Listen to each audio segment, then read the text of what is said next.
Thank you for tuning in to the Voice of the Victim podcast. We discuss a lot of sad and potentially triggering things on this show. We try to be as sensitive and cautious as possible, but if you are sensitive to things involving abuse and may be triggered, please think twice before listening to our show.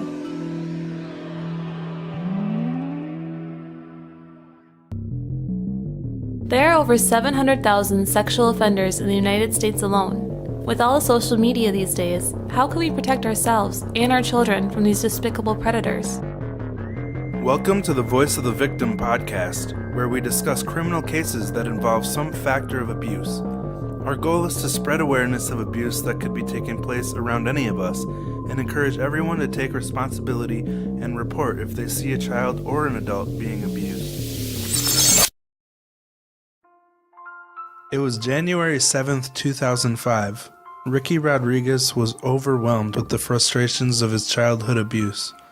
He wanted justice for all the terrible things that had been done to him and the other children he grew up with.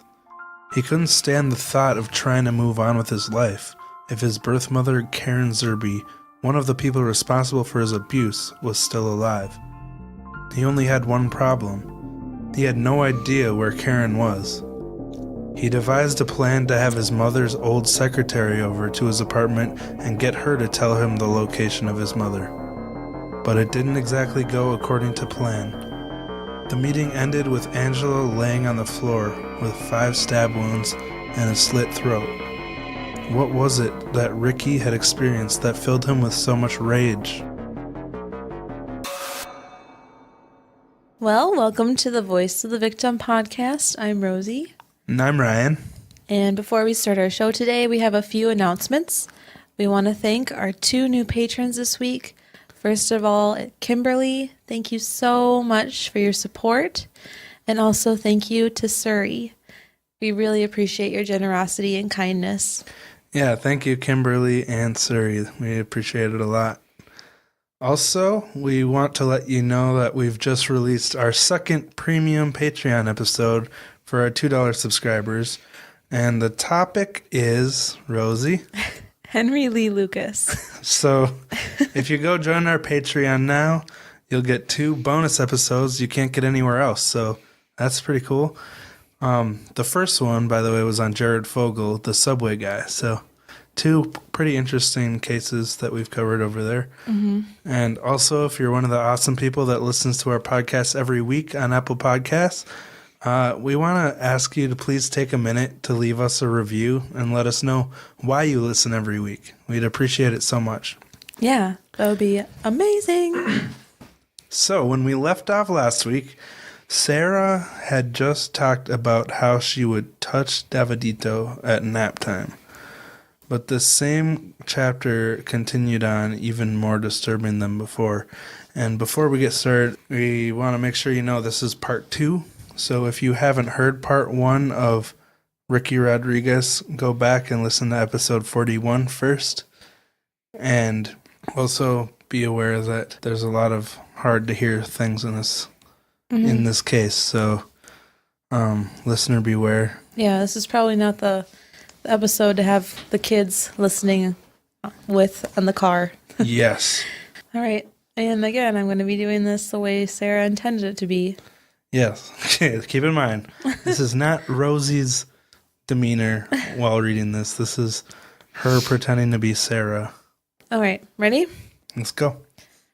Daddy shared with us the importance of lubricating a little boy's foreskin, and by gently coaxing, perhaps at bed or bath time, exercising the foreskin down beyond the head of the penis, so it will eventually go back all the way for easy and thorough cleaning. Ugh. What? Ugh. Why is this such a big deal to them? So, David Berg actually wrote in reference to this account in the book in one of the Mo letters. So maybe you should read it since it's his. Yeah, he wrote, "Actually, when he's big and hard and feeling good is one of the best times to do it. Like when you wash it during his bath, sort of under the guise that you're trying to make him feel good, and he'll like it. Other times, if you put a little lubricant on it, that's a big help. He'll love it. Ew. He actually gave a little more detailed advice than that, but I don't want to read that. Anyways, now he's basically giving tips on what he thinks these little kids enjoy when you're touching their private parts. I'm sorry, but that should be the last thing on someone's mind when they're cleaning a child's privates. It is. It's disgusting. Yeah. Well, back to the story of Davidito, the book. In chapter 50, when Davidito was 2 years and 7 months old, they stayed briefly in a regular commune home with the more common members of the cult. Sarah had walked in while the children of the other cult members were having a bath. And about this, she wrote, "The 2 boys, 5 and 6-year-old, were acting foolish and embarrassed about their penises during their bath. One said, 'I don't want her in here because she might see my penis.' I laughed and joked with them, telling them I like sexy boys, etc. But they were all giggling and laughing, acting embarrassed about being naked in public, and so conscious of their little tiny penises. I thought to myself, isn't that funny? Just yesterday, Dido and I loved up together after our bath. Ha! What a revolutionary life we do lead."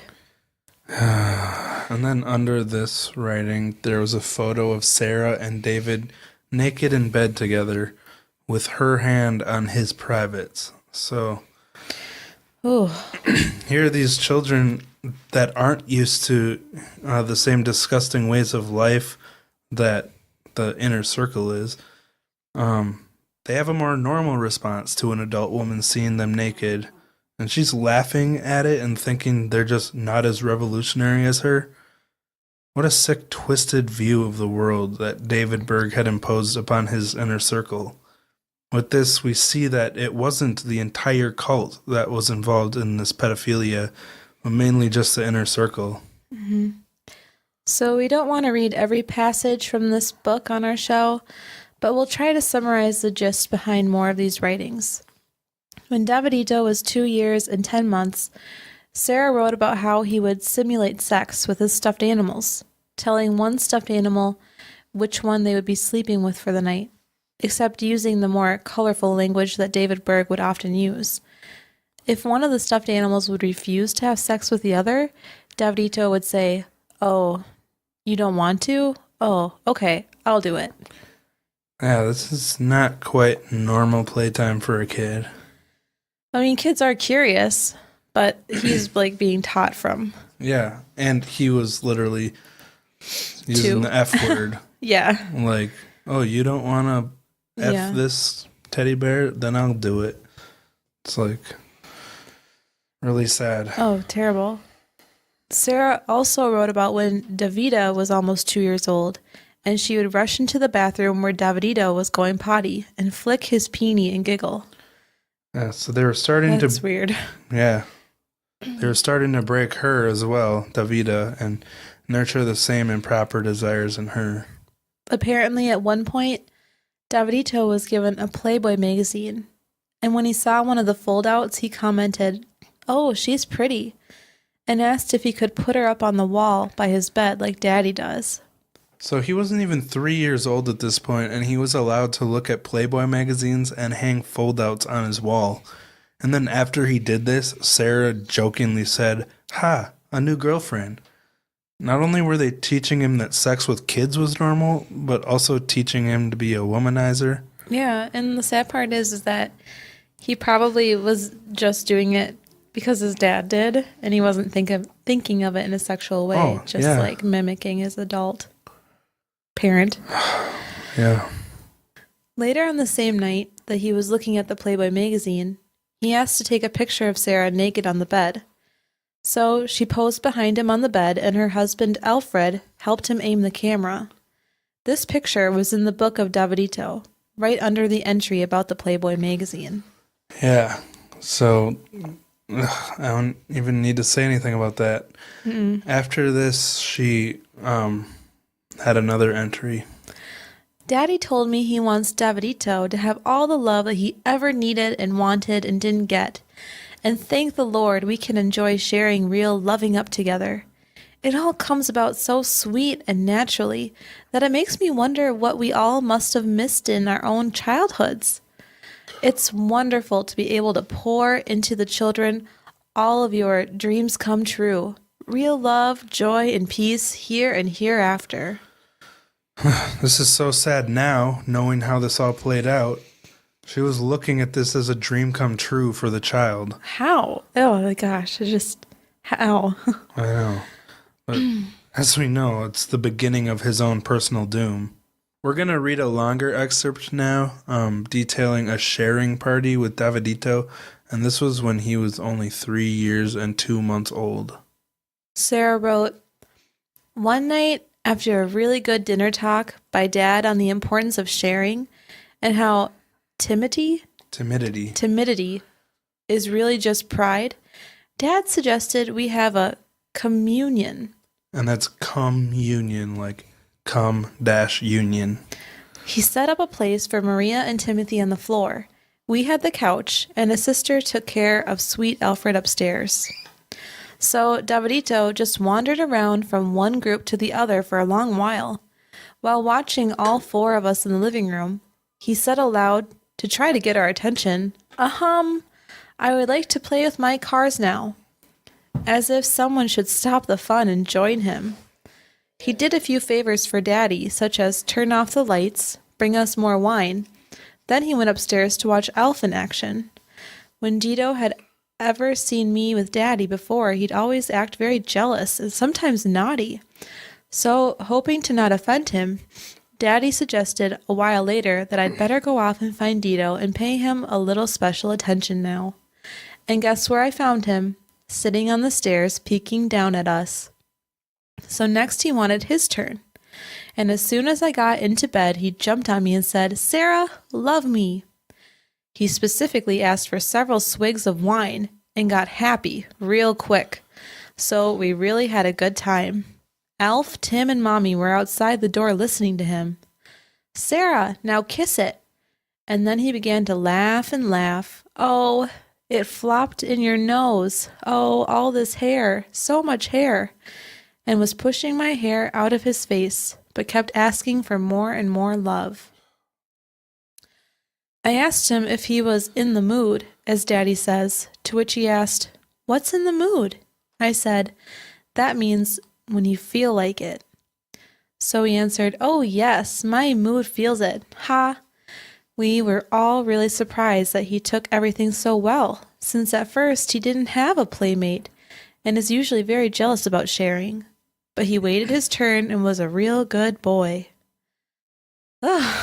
Soon afterwards, in our next location, he made up for lost time with his favorite playmate, Davida. He told me, "Sarah, we're going to have to teach Davida to like to F and not push me away." Well, I'm glad she doesn't push him away all the time, because the very next night I couldn't find them after dinner, but then spotted them right at the top of the stairs, banging away on each other. Imagine. It's a good thing she liked it that time. Wow. I'm so sorry that we had to share that on this show. It's disgusting and it feels so gross to talk about. And you'd think by now I wouldn't even be surprised, but this stuff just keeps on shocking me into disgust. I don't understand how any adult could think this way. I mean, I know cult brainwashing and groupthink is powerful, but this is just so far from okay. It's completely ridiculous. They were even giving the children wine to make them happy and get them in the mood. And the last part where she found the 2 kids at the top of the stairs and was so proud of them, so proud to see this little boy on top of her little baby girl. It's unbelievable. Mm-hmm.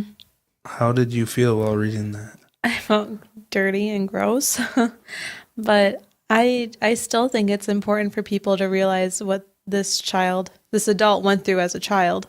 Yeah. In chapter 62, when Davidito was 3 years and 3 months of age, she began calling him David in the writings. Sarah wrote, "Several times while I was gone to Egypt, David mentioned he wished I'd hurry home to bed.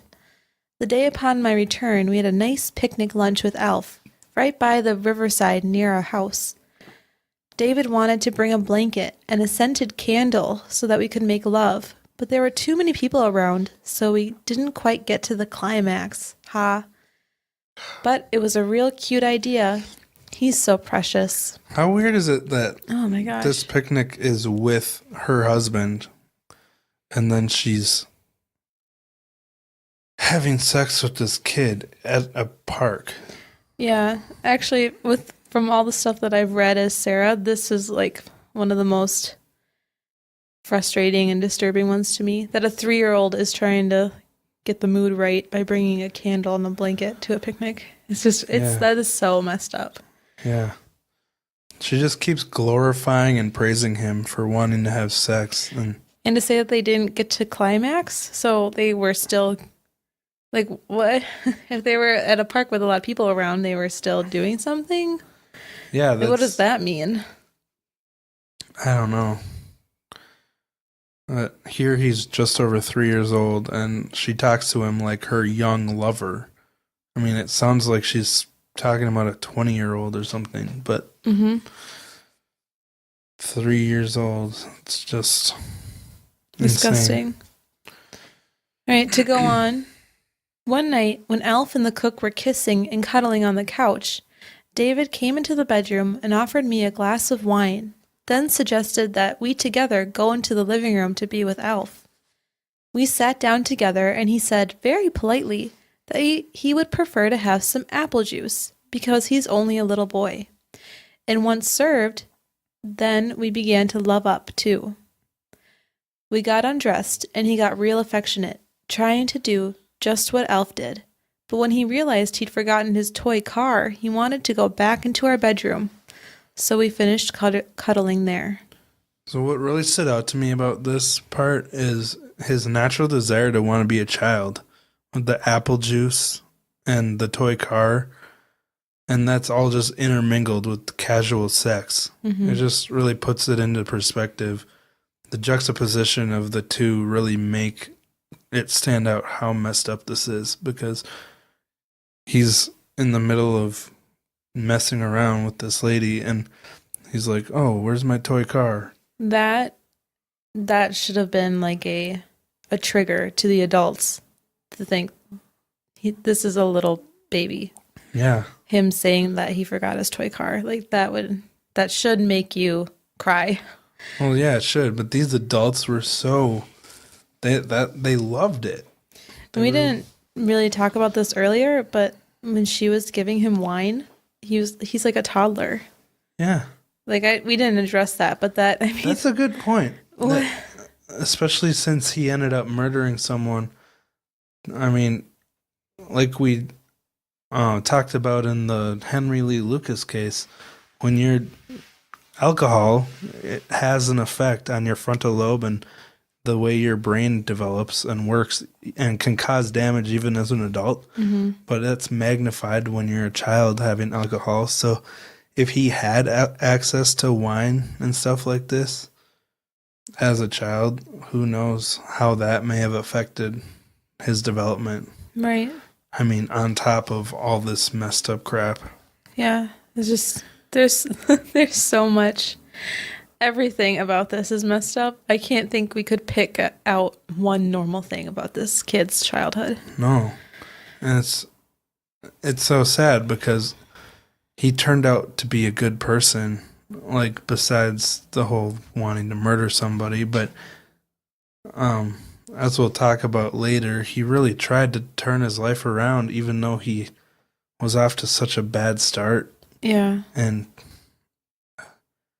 he was such a cute little kid, you know? He could have been a normal person. So weird. Yeah. So, in the beginning, we talked about Angela Smith, the woman that he murdered in 2005. In chapter 73 of the story of Davidito, when he was 3 years and 8 months of age, Sarah wrote about his first encounter with Angela, aka Sue.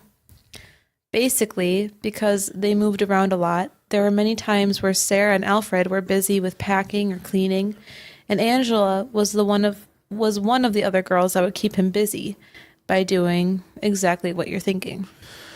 Yeah, he would actually want to close the door when he was with other girls besides Sarah, but Karen Zerby told Sarah that they needed to get him accustomed to having his little sessions with the door open so he can learn more about what sharing is all about.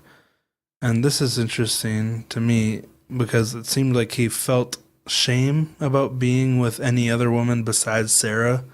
So he had an inborn sense of monogamy, as distorted as it was.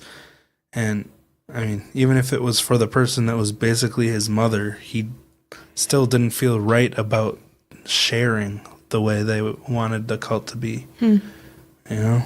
It's very... no comment. That's just, you know. I can't wait till we're done with this case. Yeah. Later on, Sarah wrote about Davidito's foreskin and how he was having some pain after his bath. She talked about how the foreskin hadn't receded as much as she expected with all the gentle but daily exercise that she had given it. When Davidito was 4 years old, David Berg wrote to Sarah about a problem the boy had been having with wetting the bed. He had her tell him that big boys can't love up if they have to wear diapers like babies, and that if he wants to do any loving up, he'd better stop wetting and get rid of those diapers. Which is so critical. Like, he was encouraging him as a baby to do this stuff, and now he's saying he's not big enough to if he wets the bed. This poor kid's probably wetting the bed because of the trauma he's been put through of being sexually active well before 4 years old. And now this giant butthole that's sitting on the throne of this cult is shaming the poor kid over it, threatening to take away the thing that they've ingrained so deeply into him as the primary source of pleasure and love, like you just said. I mean, this kid was literally raised to think that motherly love meant sexual contact. He never had a chance to have a normal maternal bond, and this piece of trash is shaming him over a bedwetting habit that isn't even his fault. The last... Oh, sorry. No, I'm just overwhelmed with, like, what the crap. The last entry in the story of Davidito that detailed his sexual abuse was in chapter 79, when he was 4 years old. This is the last entry, and he's only 4, of the sexual abuse.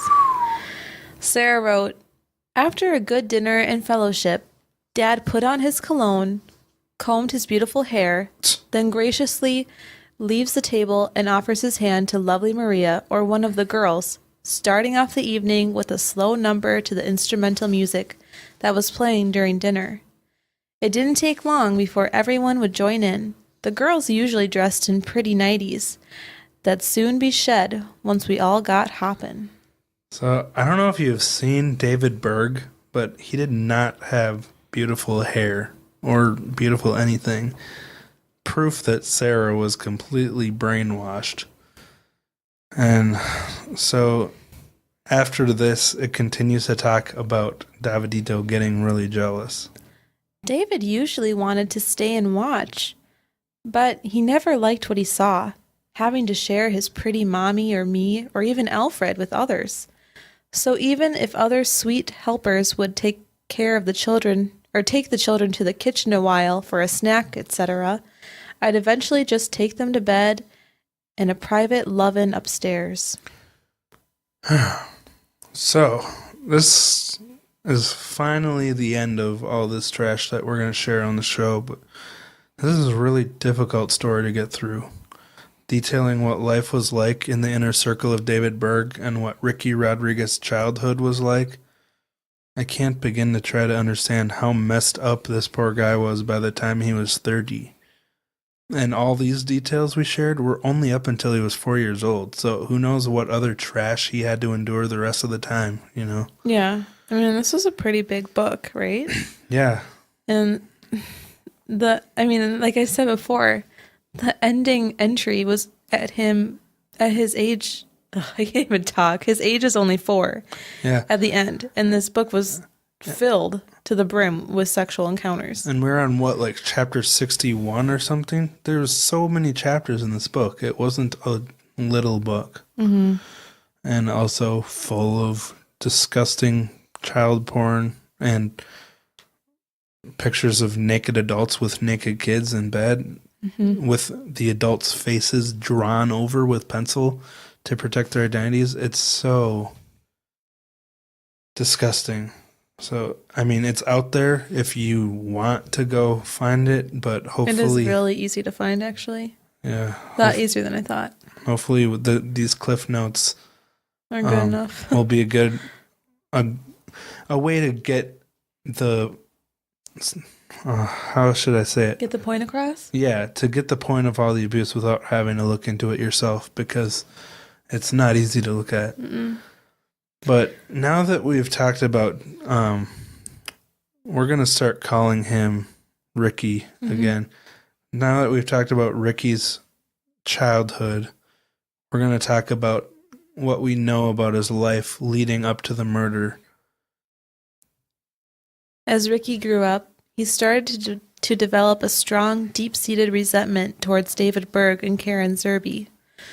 The sexual abuse that he endured as a child eventually really got to him and started to eat away at him. David Berg died in 1994, and I was born, when Ricky was 19, and Karen Zerby took over the leadership of the cult. Now, I remember this time in history really well, not because I was born, but because I just read a book about this cult. Oh, yeah. And I read about Flor Edwards, and she was maybe like 10 in 1994, and she remembers quite clearly when David had died and everybody was flipping out because it was already 10 years later than the apocalypse should have been. Something like that. And David Berg died, and they were just like, well, now what? Because Karen was not quite the leader that David was. Yeah. And it really started to fall apart after that. Think about dedicating your entire life to this cult and handing over all your material possessions and all this time, basically your entire life, to this cult. And then he says that there's an end date, like most cults have an end date, and that comes and goes. And then they keep looking to him for another 10 years. Like, okay. And do you know what his excuse was for the end date? What? That they were doing such a good job that God had given them another 10 years to gather even more souls.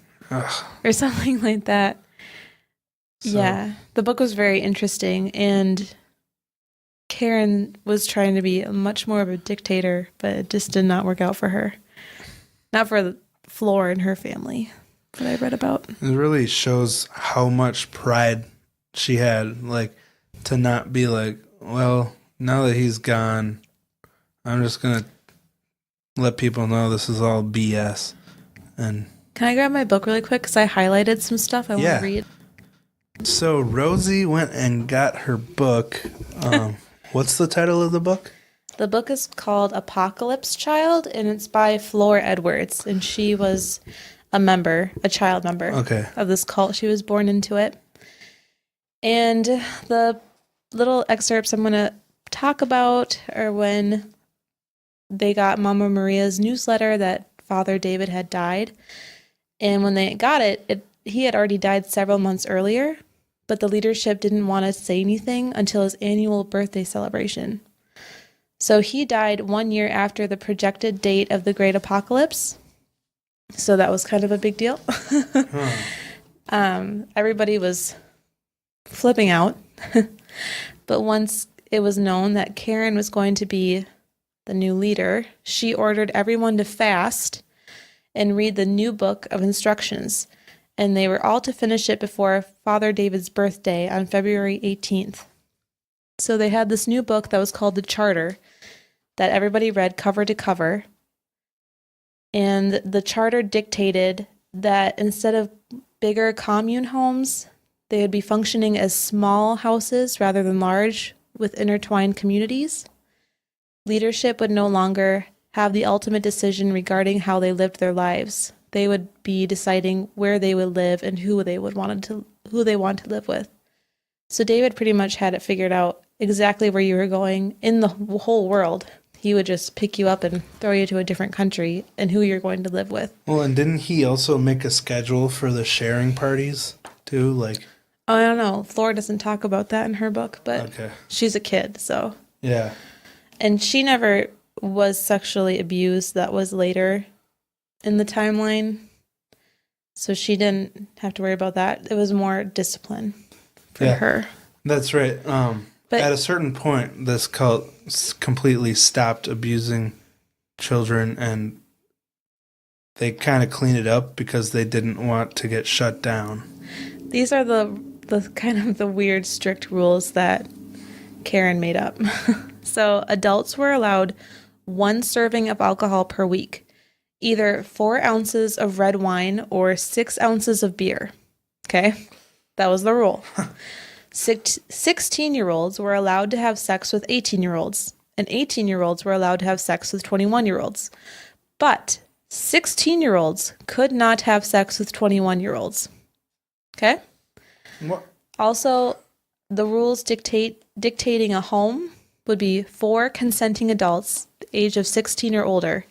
That would be considered a home, and that home would remain as part of the family as long as they gave 10% of their income to the family and continued to witness and would stay updated to the monthly readings of the family mailing sent out by Mama Maria. So it was kind of interesting to me. That's such interesting rules to have to make. But she did claim that after Father David died, he was really the glue that kept the whole family together, and that's when a quiet sort of anarchy started. And everything started to fall apart. So. Yeah. Well, the weird part is that they still are around today as the Family International. And, I mean, they've never had to answer for what they did to this poor guy. But thanks, Rosie, for sharing that insight into Yes, you're welcome. Flora's experience. Mm-hmm. Thank goodness she didn't experience the same kind of abuse that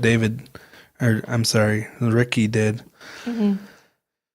But so we kind of went off on that tangent after we were talking about how David died in 1994, and around this time, Ricky started seeing how messed up this cult was and began rebelling against the beliefs and practices of his mother. He had been protesting for years the unnatural, terrible way that he was raised, and he finally decided to leave the Children of God, who was now called the Family International, as I mentioned, in 2000. So 6 years after David Berg died, Yes. Ricky finally made up his mind he was going to find a way out of this place. He moved to California, still remaining a part of the family because he'd been a part of it his entire life and really had no idea how to integrate into the real world. Yeah, so think about this. He had never been taught how to get a job and work for money to pay for a place to live and general living expenses because all that had been taken care of him. And, I mean, we often hear about how difficult it is to leave a cult, and this is one of the reasons. You become dependent on them, especially when you live in the communal compounds and when you're the Messiah who was waited on hand and foot your entire life. In 2001, he was finally able to leave for good with his fiancée, Alexia Garcia. He declared to his mother that we cannot continue to condone or be part of what we feel is an abusive, manipulative organization that teaches false doctrine. You have devoured God's sheep, ruining people's lives by propagating false doctrines and advocating harmful practices in the name of God. And as far as I can see, show no regret or remorse. So Ricky was a really smart person. He was able to see how terrible this cult's practices were, even after spending his entire life there, and this being all he knew. I can't help but feel for him over this immense frustration he must have felt when his own mother would show no remorse over the injustices and abuse. I mean, I have a hard time feeling misunderstood with my mom over things that are so tiny in comparison to this. Oh, boy. The frustration and rage he must have felt over this had to be overwhelming. Ricky and Alexia got married after leaving the cult and settled in Washington State near Seattle. They hoped this fresh start would help them put the past behind them. Hakuna Matata, right? Well, it's not that simple. Not after a lifetime of abuse. Ricky became increasingly consumed by rage over the abuse that he suffered, and even more enraged with the abuse that hundreds of other children raised in the family had suffered. He got deeply depressed over the whole situation, and his mission in life became finding his mother and bringing her to justice. In October of 2004, he heard his mother had visited Tucson, Arizona, and wanting to find her more than anything else in the world, he moved down there on a whim. As far as I can tell, his wife, Alexia, stayed back in Seattle. She was probably terrified of what he was planning to do, you know? Mm-hmm. But in Tucson, he worked as an electrician and was actually a really reliable and good employee. In 2005, January, like we described in the beginning of this series, Ricky arranged for Angela Smith to come visit him.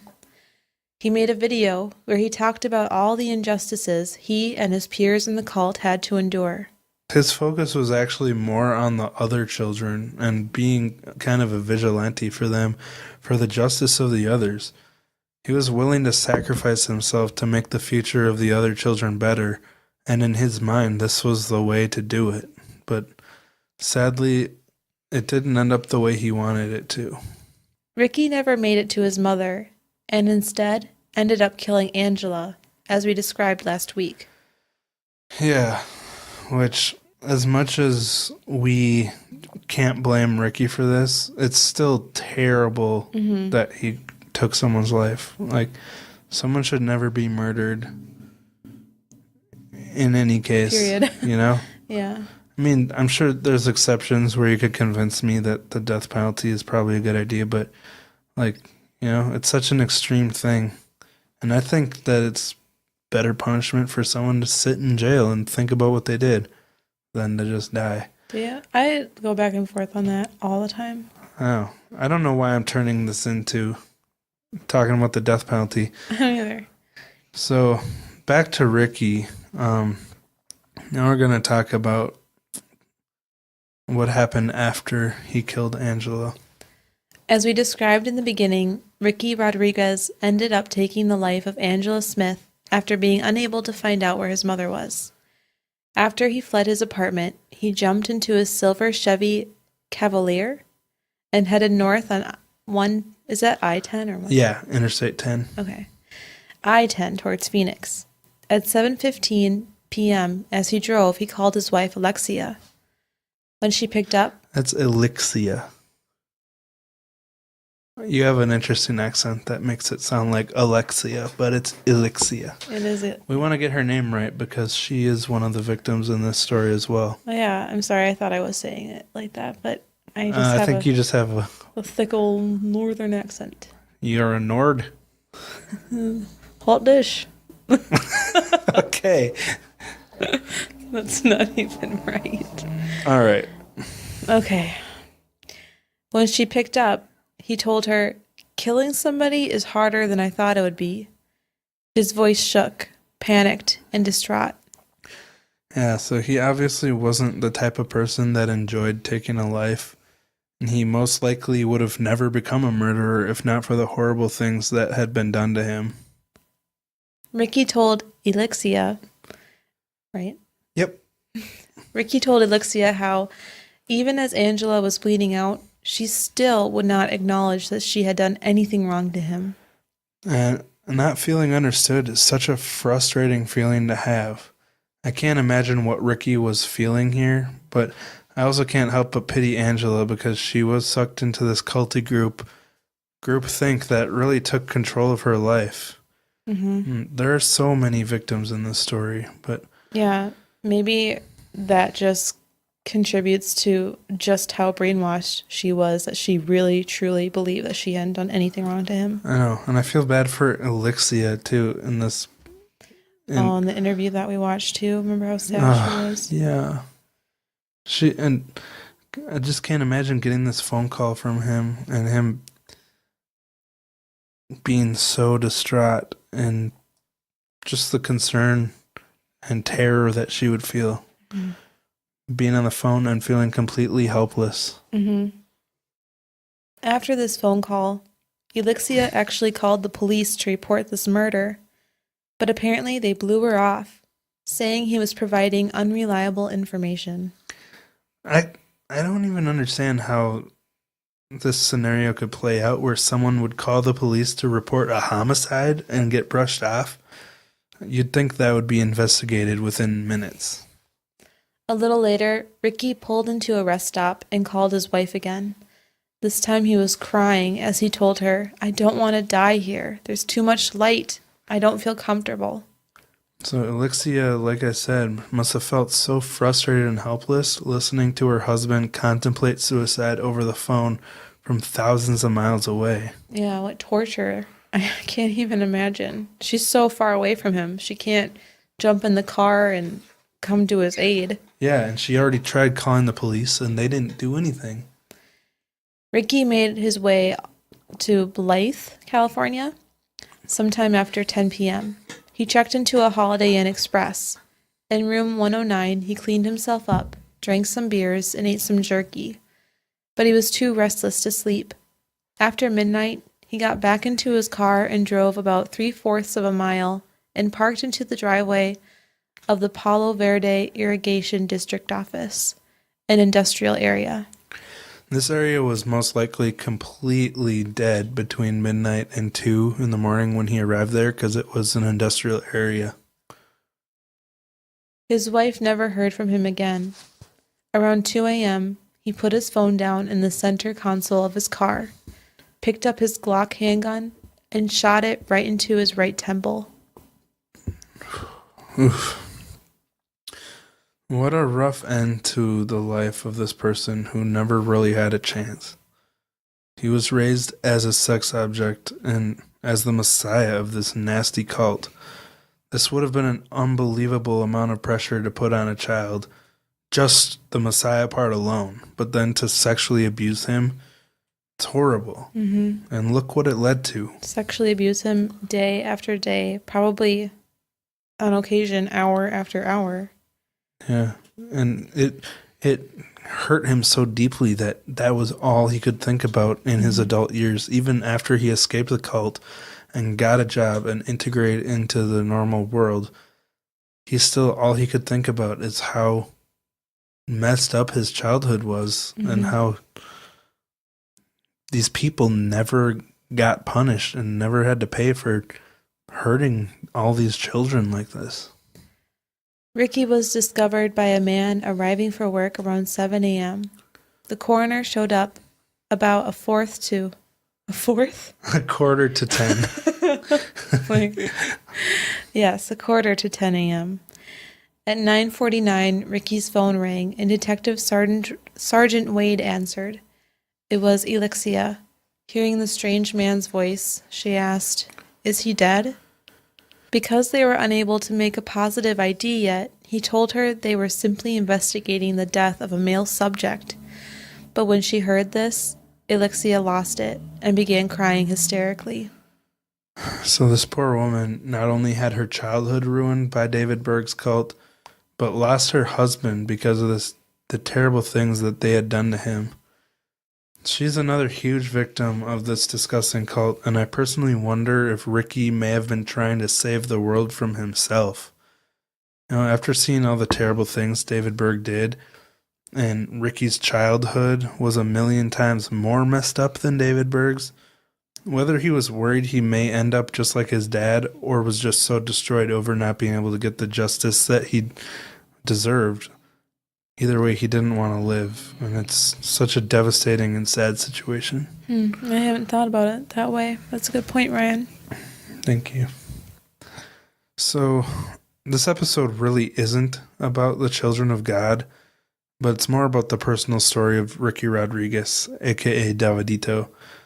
But we do want to explore a little bit about the history of the cult and its founder, David Berg. David Berg's passion for religion had roots long before he was ever born. It actually stemmed from his ancestors way back in 1750, who migrated from Germany to America.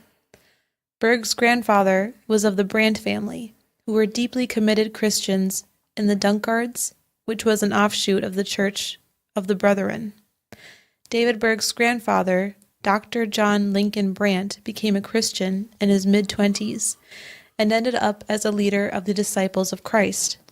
But Berg's mother, Virginia Brandt, had the largest influence on David religiously. Despite being raised a Christian in college, Virginia became an atheist and a wild society girl. So I had to look up what a society girl was, and couldn't really find anything official, but according to Urban Dictionary, it can be summed up by the names Paris Hilton or Nicole Richie. Perfect source, Urban Dictionary. That's the first result. Basically, I'm guessing it's a partier with a lot of money. I'm not sure about or a dummy dum-dum. The money situation here, but if any of our listeners have more knowledge of that, let us know. Okay. A dummy dum-dum? Yeah. I think it's more to do with the partying aspect, but yeah. So yeah. Her new lifestyle included a lot of drinking and partying, and she became depressed. Eventually, she turned her life around and started working for a mission meant to help save the souls of wayward young women. And keep in mind, this is David Berg's mother, David Berg, the founder of the Children of God. After this, she met her soon-to-be husband, Hjalmar. Shalmer? I think it's Jelmer, because that was my great-grandpa's name. Oh, really? Is that how he spelled it? I don't know, but I'm looking at it, and I think I might be right. Okay. Hjalmar? Okay. Hjalmar Berg. Virginia... I'm sorry. It's a funny name. Virginia married him after he converted to the Disciples of Christ, and they went on to have a child together in 1913 named Hjalmar Jr. Just Jelmer. Great-grandpa Jelmer. Are you sure that's how he spelled it? No, I'm not sure. I like the H. Hjalmar. Okay. It's like, what? I'm sorry. I'm getting sick of this case. So you continue. It wasn't too long until she slipped on ice and broke her back, ending up bedridden for 5 years. This would become the origin story for the religious legacy of the Berg family. The legends she told was that she was paralyzed and close to death for 5 years, but one morning in 1918, she was miraculously and suddenly cured, stood up, and got out of bed. So according to Virginia, this was the moment that made her and Hjalmar true believers in Christ. But her father was pretty skeptical of this because it didn't fall in line with the doctrine of the Disciples of Christ movement, which he was involved in. This led to Virginia and Jelmer getting shunned by the Disciples of Christ, but they found a new home in the Christian and Missionaries Alliance. Virginia became the living proof for the people that wanted to believe in the possibility of God's miraculous interventions in their life. I just want to hear you say Hjalmar. I will never. Okay. I'm probably annoying a lot of people right now, and I'm sorry. So David Berg saw his mother as a chosen one of God. Her recovery was just 1 year before David's birth in 1919, so to him, this meant that he also had a destiny of greatness. And this became a huge centerpiece of David's own religious origin story many years later, and it was how he justified his right to rule over the children of God. So that was how David became a religious leader. But how did he become the founder of one of the world's worst sex cults? Well, as David was growing up, his parents' focus wasn't so much on raising their children as it was on the ministry of their religious movement. So David was often left in the care of his nanny, Maria. When David was only 3 years old, Maria began sexually abusing him and molesting him at bedtime to get him to fall asleep. Later on in David's life, he would use these events as justification for his own actions. Basically, his reasoning amounted to, I was sexually active as a child, and I turned out great. So, we should do it to everyone. So here it is, a prime example of the cycle of abuse. This nanny took this one relatively small action of molesting the young boy compared to the rest of this story. I don't say relatively small to minimize the impact of it, but just compared to everything that it actually led to, it was quote unquote relatively small. But this was most likely the root of this whole disaster. You know, It's the phenomenon commonly referred to as the butterfly effect. Although, I don't want to ruffle any feathers by getting the butterfly effect theory wrong. So instead, I'll reference a more simple proverb that has origins all the way back to the 13th century, but was popularized by Benjamin Franklin. It's, for want of a nail. I don't know if you've heard of it. I have not. Do you want to read that? Sure. For want of a nail, the shoe was lost. For want of a shoe, the horse was lost. For want of a horse, the rider was lost. For want of a rider, the message was lost. For want of a message, the battle was lost. For want of a battle, the kingdom was lost. And all for the want of a horseshoe nail. What? So, let me explain. Okay. So I don't want to beat a dead horse here. No pun intended.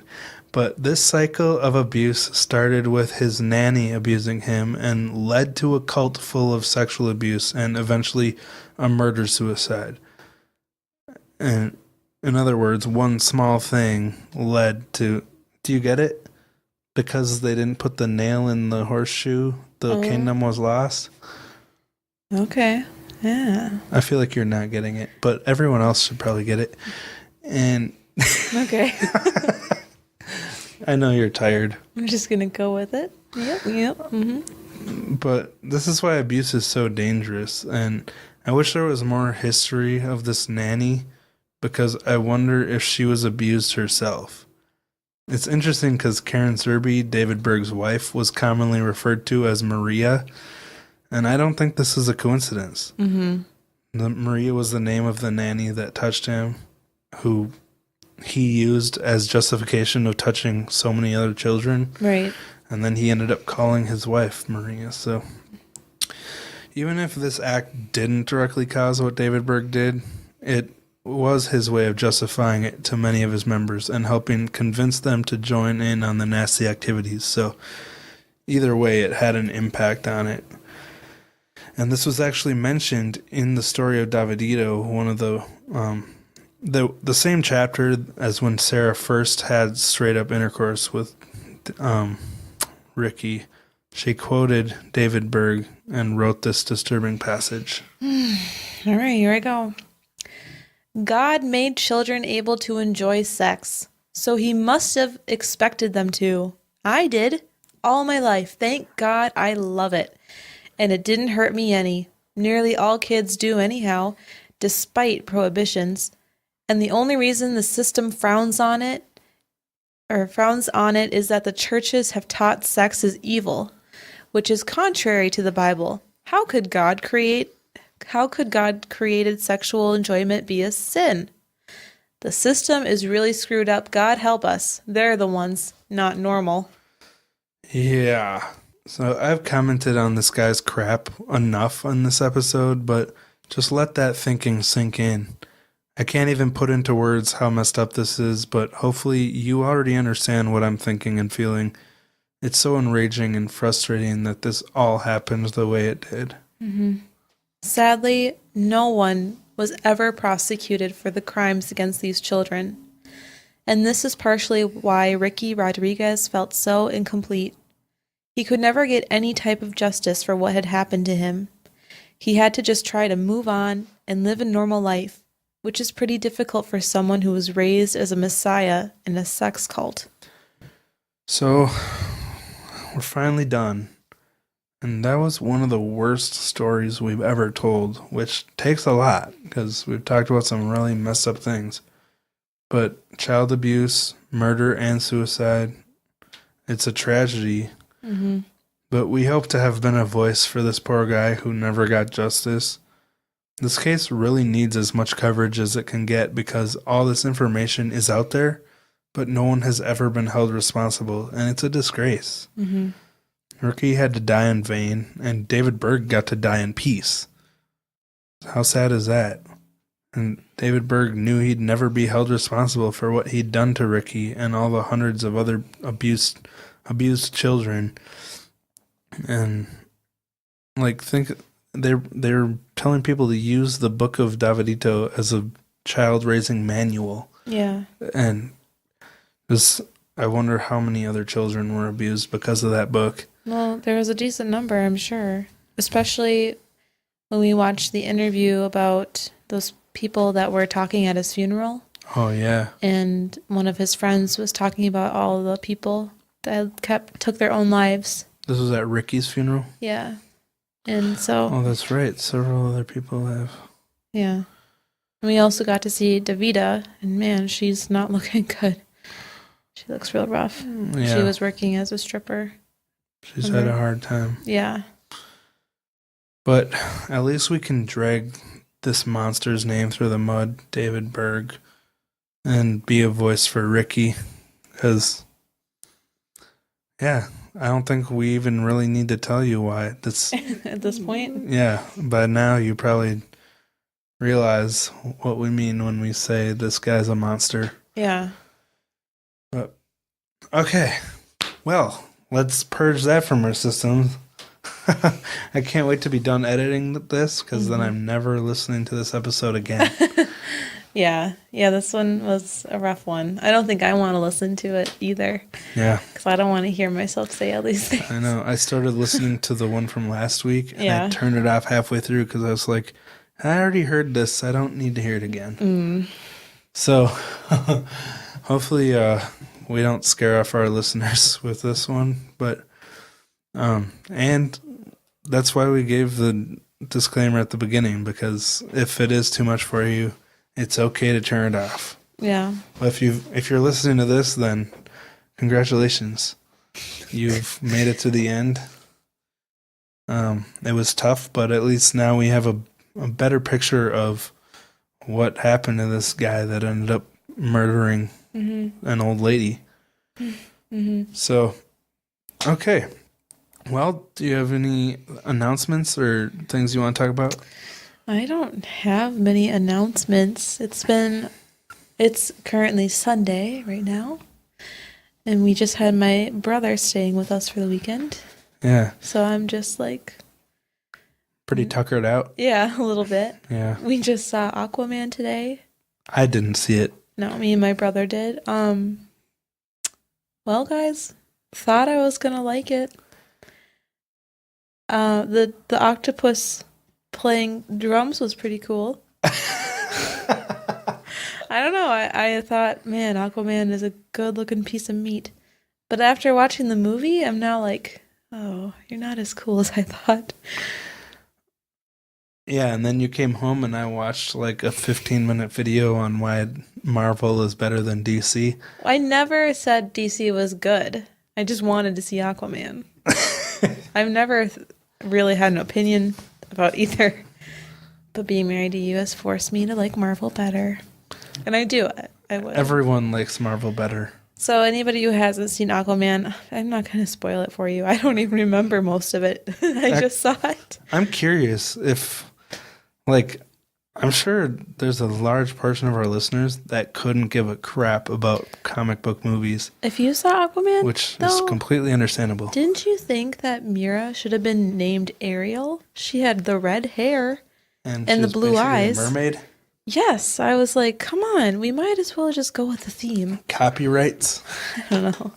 I don't think they can. And remember the crab war?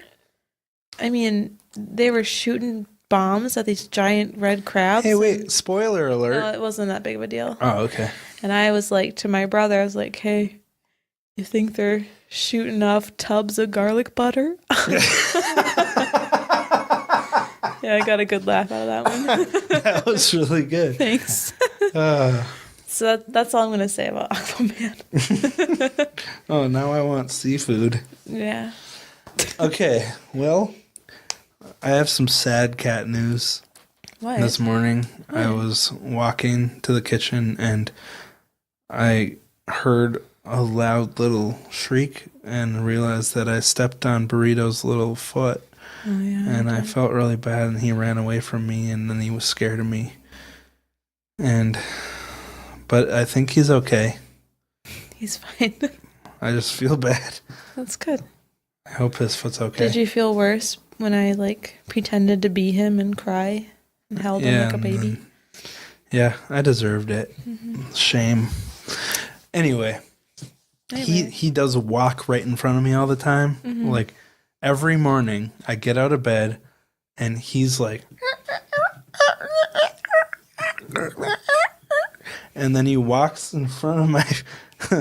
he walks in front of me every step. Like, if I go to the right, he'll move in front of me, and then I'll try to go to the left, and he'll move in front of me again. And he wants me to put dry food in the dish for him and Zucchini, the two black cats.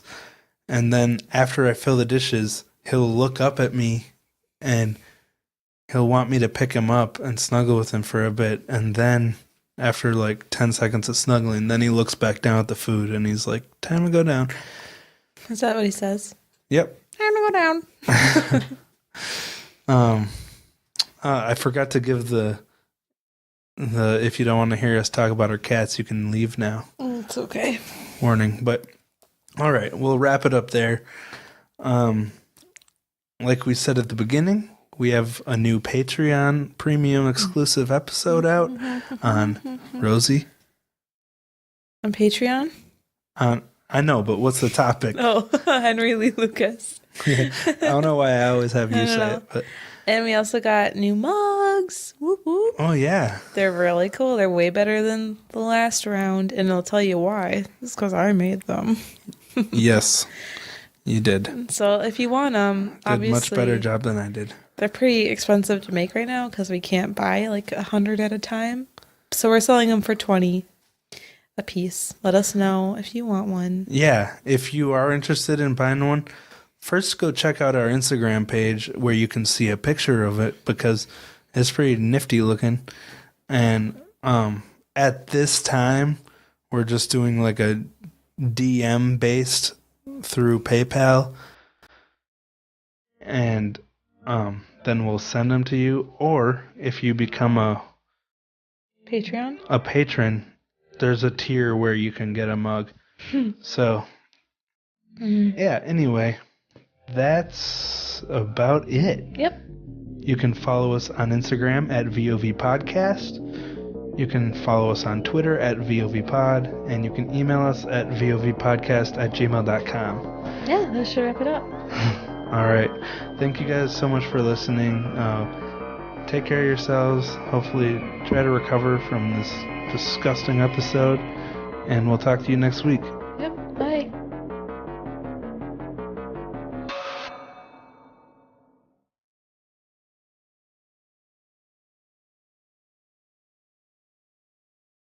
There are many true crime podcasts available, each offering a different perspective to the genre.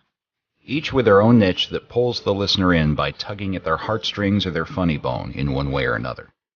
What we aim to do with Status Pending is make you think. We want you to feel as though you're connected to the case. We want you to feel something. The cases we're going to cover have discrepancies of some sort, and may or may not be well known. They are either unsolved, prematurely closed, or open without any solid leads. We want to get these stories out to the public, for the family and for the victims. Join us every month for a different case, which will be a different chapter in our podcast, as we take a 3-part look into the facts. We'll have interviews, expert opinions, and more. And we'll also be looking for suggestions from you for cases to take on as we move forward. You can email us at statuspendingpodcasts@gmail.com. And you can subscribe to Status Pending wherever you listen to podcasts.